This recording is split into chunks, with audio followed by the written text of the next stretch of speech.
Hi guys, welcome back to my channel. My name is Ziad, Crohn's disease patient, NHS worker and educator, here bringing you IBD facts and taboo breaking chats. Don't forget to like, comment, share and subscribe on my channel. So let's get started.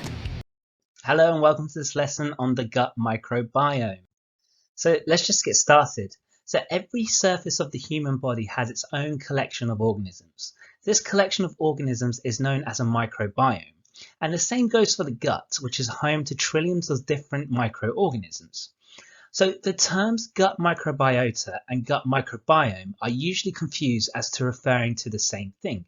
Well, they're not actually the same thing despite being related to each other. The gut microbiota is actually referring to the different microorganisms in the digestive tract itself, whereas the gut microbiome is referring to the entire environment these microorganisms are found, or better known as the gut. Now, the gut microbiota is different in each person, and no two microbiome are alike, even in identical twins. So the way in which the gut microbiota can contribute to human health is through, first, nutrition, which is the main food source for the gut microbiota is from dietary carbohydrates that we eat. Now, a process called fermentation occurs in the large intestines where the bacteria uses undigested food as an energy source. This fermentation process is also able to produce essential vitamins which are needed by the body. It can also contribute to human health through drug metabolism. So in IBD, the aminosalicylates called sulfalazine is used to help reduce inflammation. Now, this drug has been designed to use certain enzymes found within bacteria of the gut to convert it into its active form to help in reducing inflammation seen in the intestines. Next is through immunity. There are several bacteria within the gut that have been identified as key modulators of the immune cells. Now, these bacteria can help in maintaining the barrier function of the gut and protect against harmful substances from entering the gut and causing disease.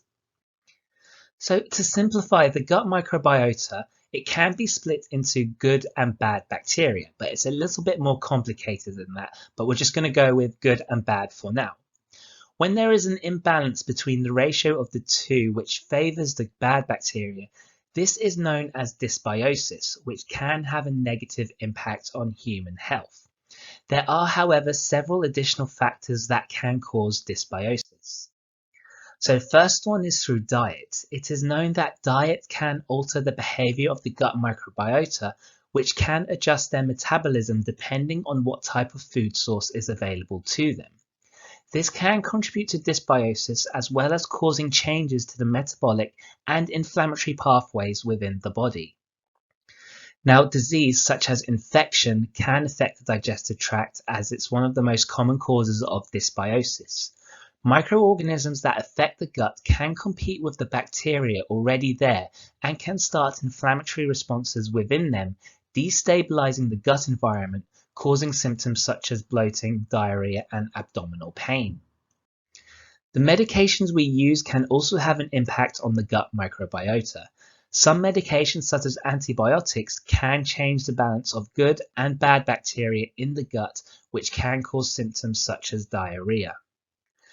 The gut microbiota continually develops since we are born, so age is a factor, and it is influenced early on through breastfeeding or formula milk, which is involved in the development of the immune system as well. Exposure to stressful events that may or may not cause anxiety can impact on the gut microbiota by altering the balance that can influence the signals that are sent to the brain in response to stressful events. This can bring about symptoms such as bloating, constipation, and diarrhea, which is seen in IBS, which we will cover more later on in this course. And lastly, physical activity can be beneficial to the gut microbiota and can help in improving gut motility. So it's thought that exercise can increase the levels of butyrate produced by the bacteria in the gut, which has anti-inflammatory properties. So to summarize, we've quickly looked at what the gut microbiome is and what impacts the gut microbiome.